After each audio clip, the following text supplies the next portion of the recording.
Mom, good morning. I'm Vidalisa Cagbar-Rasunado, and for today we are the Group 5 discussing the main organs of the United Nations and its function, power, and operation. First is about the General Assembly. The General Assembly established in 1945 under the Charter of the United Nations. The General Assembly occupies a central position as the chief deliberative, policy-making, and representative organ of the United Nations, comprised of all 193 members of the United Nations. It provides a unique forum for multilateral discussion of the full spectrum of international issues covered by the Charter. It also plays a significant role in the process of standard setting and the codification of international law.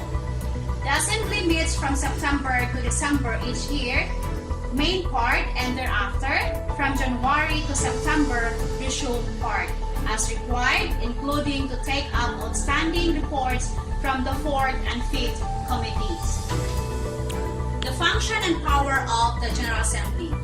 The Assembly is empowered to make recommendations to states on international issues within its competence.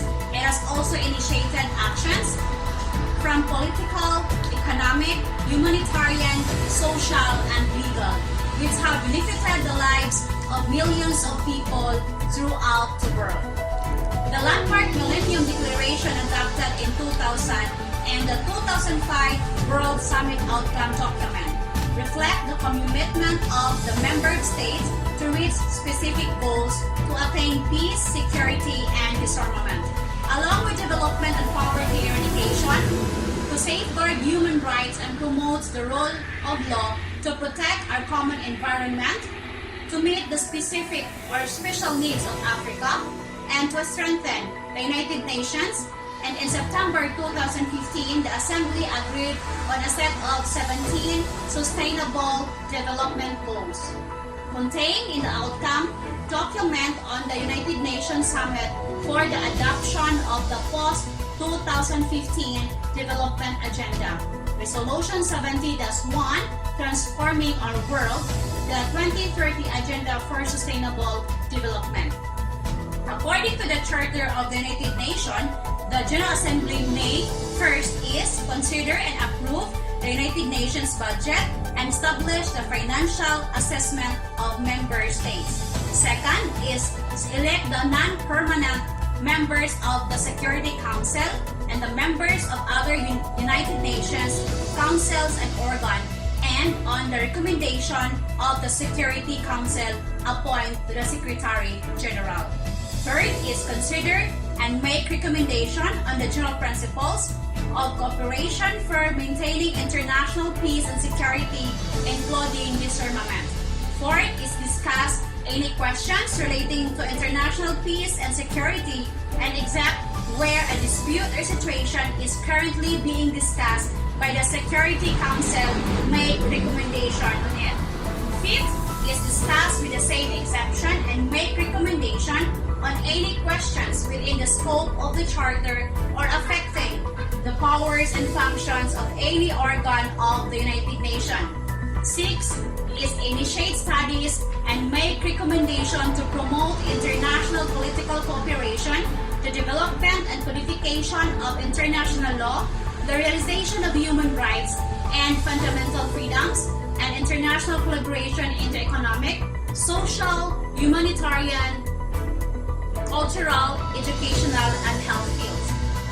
And 7 is, make recommendations for the peaceful settlement of any situation that might impair friendly relations among countries. And lastly, consider reports from the Security Council and other United Nations organs. These are the functions and powers of the General Assembly. Thank you, and once again, good morning.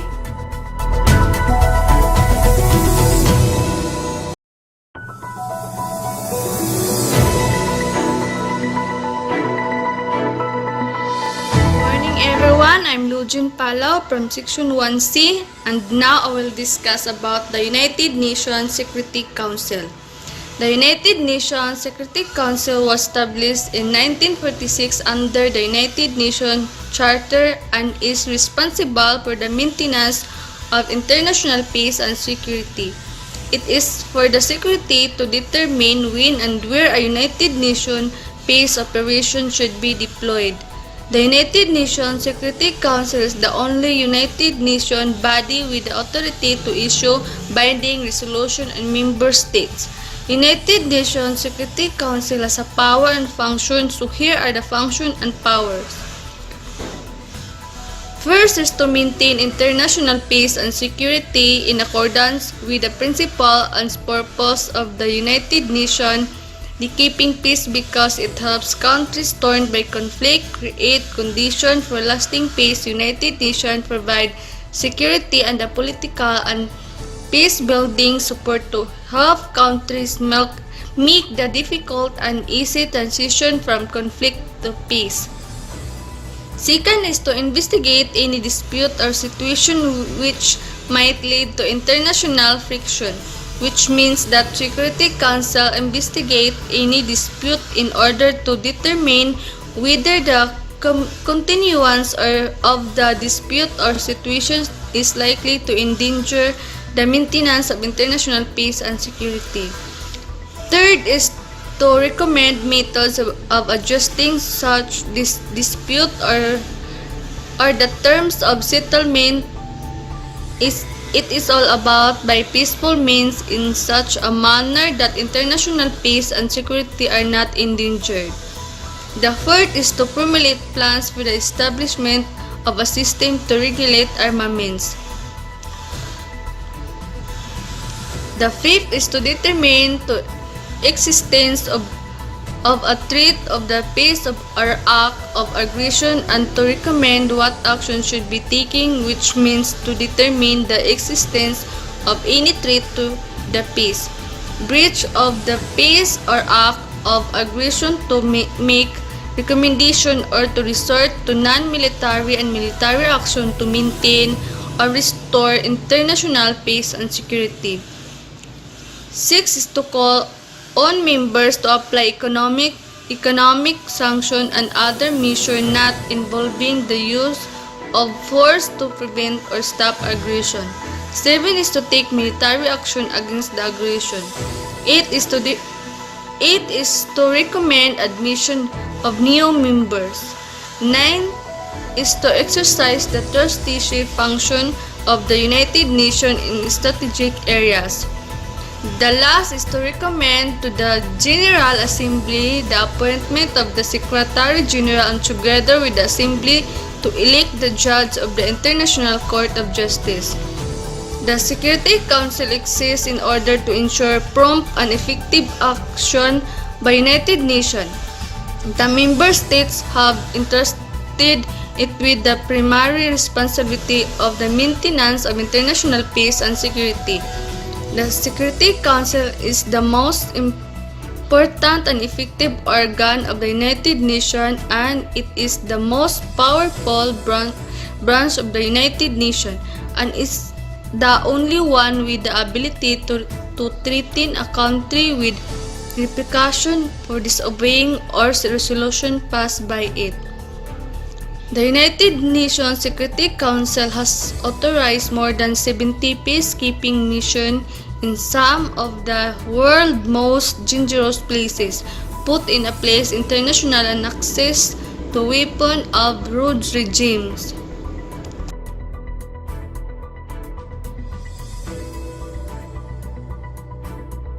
The Economic and Social Council of the United Nations.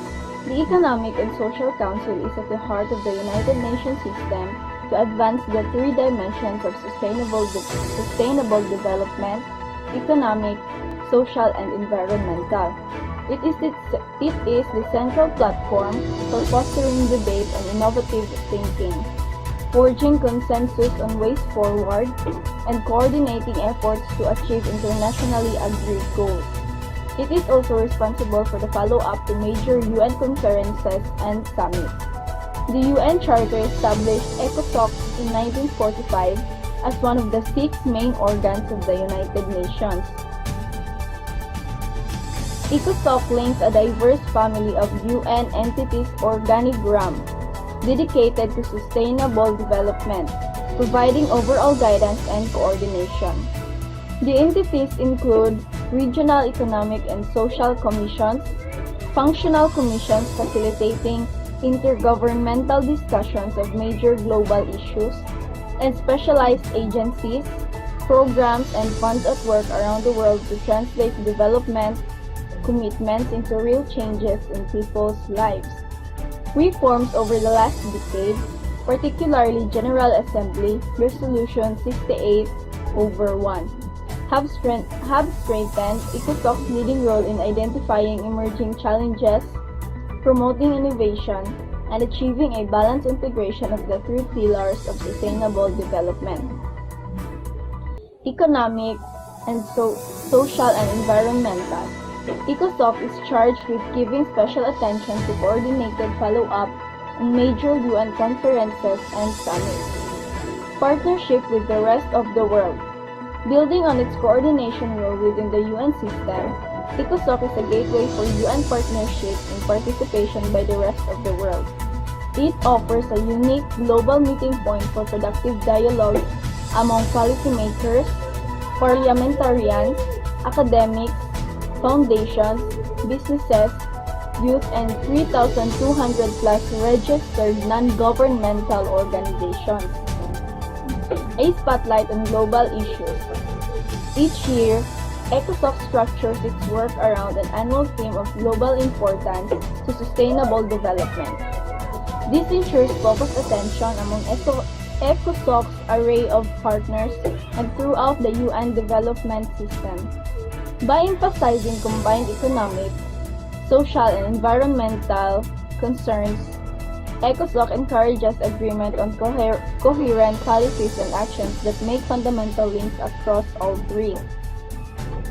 The ECOSOC's annual high-level segment includes High-Level Political Forum, which provides political leadership, guidance, and recommendations for sustainable development, and reviews progress in implementing sustainable development commitments. Second is the high-level segment. Hold on an annual basis, represents the culmination of ECOSOC's annual cycle of work and convenes a diverse group of high-level representatives from government, the private sector, civil society, and academia. These are the other segments, forums, and meetings encompass. First is the integration segment. Promotes integrated actions on economic, social, and environmental issues within the United Nations system and beyond. Humanitarian affairs segment. Second is the humanitarian affairs segment, which strengthens coordination of UN humanitarian efforts. Third is the operational activities for development segment. Provides overall guidance for UN funds and programs. And the last one is the management segment, which reviews reports of ECOSOC subsidiary and expert bodies, promotes UN system coordination and development issues, and considers special country or regional concerns.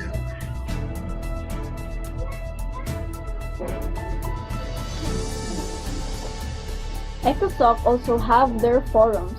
First is the Development Cooperation Forum, which reviews trends and progress in development cooperation. Second is the Multi-Stakeholder Forum on Science, Technology, and Innovation for the Sustainable Development Goals, which discusses science, technology, and innovation cooperation around thematic areas for the implementation of the Sustainable Development Goals, congregating all relevant stakeholders to actively contribute in their area of expertise. Third is the Youth Forum. Youth Forum brings youth voices into discussions on global policy making on development issues of the day. Next is the Partnership Forum. Encourages collaboration among governments, businesses, and foundations, non-governmental organizations, academia, and parliamentarians. And the last one is the Forum on Financing for Development Follow-up. Reviews the Addis Ababa Action Agenda, other financing for development outcomes, and the means of implementation of the Sustainable Development Goals.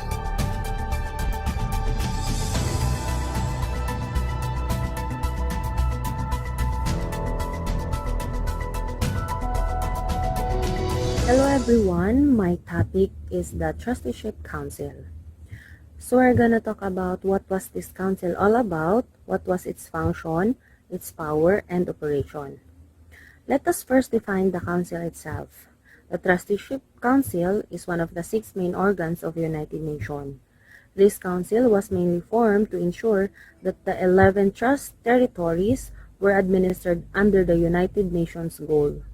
That is to say, to have a better life, in a larger freedom, and to live together with peace with one another as good neighbors, which at that time, these 11 trust territories needed the most.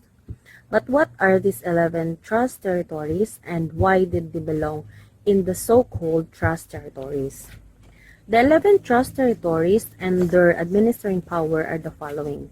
First is the Western Samoa, administered by New Zealand. Next is Tanganyika, administered by United Kingdom. Rwanda-Urundi, administered by Belgium. Cameroon under British administration, administered by United Kingdom. Cameroon under French administration, administered by France. Togoland under French administration, administered by France. Togoland under British administration, administered by United Kingdom. New Guinea, administered by Australia. Nauru, administered by Australia, New Zealand, and United Kingdom. Trust Territory of Pacific Island, administered by United States. And lastly, Italian Somaliland, administered by Italy. These 11 trust territories previously were League of Nations mandate. Basically, the UN's trust territories were just a successor of the remaining League of Nations mandate, which was a legal instrument that contained the internationally agreed upon terms for administering the territory on behalf of the League of Nations. However, after the organizations disbanded in 1946, all of the trust territories were then administered through the UN's Trusteeship Council. Nonetheless, the only League of Nations that wasn't succeed by a trust territory was Southwest Africa. But why these territories then? Why were they placed under different administrations? To answer these questions is to have a retrospect of these territories' war history. These territories were a product of war. To be specific, the World War I. The war that started in 1914 and ended in 1918. All of these territories were formerly under the control principally to the German Empire and to the Ottoman Empire. The Trusteeship Council main purpose is to turn the non-self-governing territory into a self-governing territory, basically making them independent. They are the ones responsible in supervising the administering states toward the fulfillment of the UN's primary goal. Moreover, the 11 dependent territories were placed under the international trusteeship system that was created by the UN's charter. Under the charter as well, the Trusteeship Council is authorized to examine and discuss reports from administering authority on the political, economic, social, and educational advancement of the people of trust territories, and in consultation with the administering authority to examine petition from and under periodic and other special mentions of trust territories. The following trust territories I've mentioned earlier are no longer administered by their administering powers. They are now the ones governing themselves. And most importantly, they have now attained independences. In other words, the Trusteeship Council's mission was successful. They have successfully turned these territories into a self-governing territories. And As of the moment, there is no more trust territories following the independence of the last trust territories, which is Palau in 1994, leaving the Trusteeship Council as a non-functional council. Now, the council suspended its operation since 1994 under the United Nations Charter. It contains to exist on papers only. Thank you.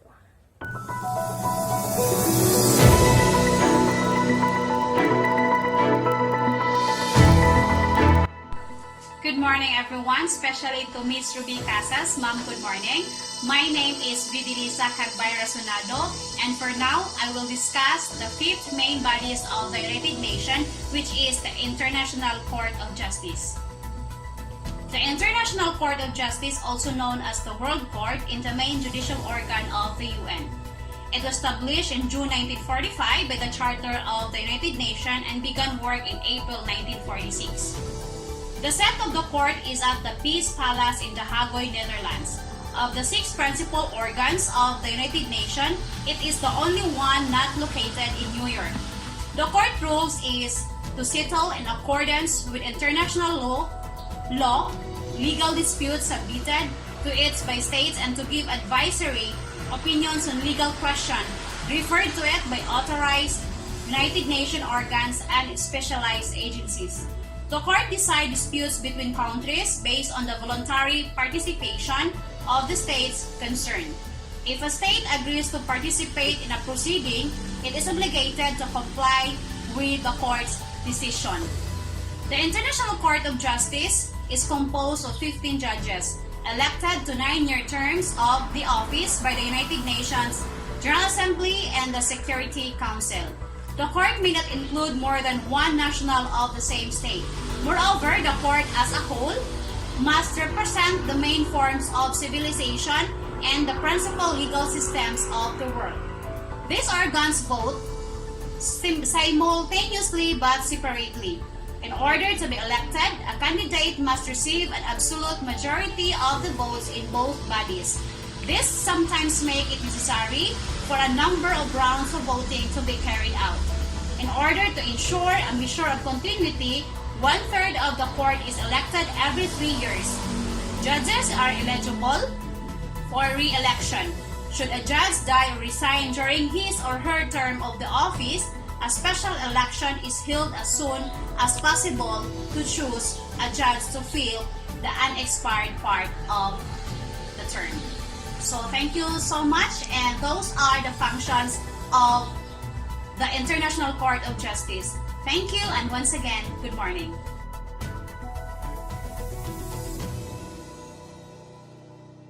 Hello everyone, this is Jessa Himpiso from BSH 11C. For today's video, I'm going to discuss the function and the power of the Secretariat. First, I'm going to discuss the function of Secretariat. There are 5 functions of Secretariat. First, prepare the minutes of the meeting. Second, translate speeches and other documents into the official language of the United Nations. Third, organize international conference. Fourth, prepare reports on issue of international concern. Fifth, monitor the extent to which the decision of the different United Nations bodies are being carried out. Those are the 5 functions of the Secretariat. And now, let's proceed to the power of Secretariat. The Secretariat is the main source of the economic and political analysis for the General Assembly and Security Council. It administers operations initiated by UN's deliberated organs, operates political missions, prepares assessment to the precede peacekeeping operations, appoints the head of peacekeeping operations, conducts surveys and research, communicates with the non-state actors such as media and non-government organizations, and it's responsible for publishing all of the treaties and international agreements. And that's all. Thank you.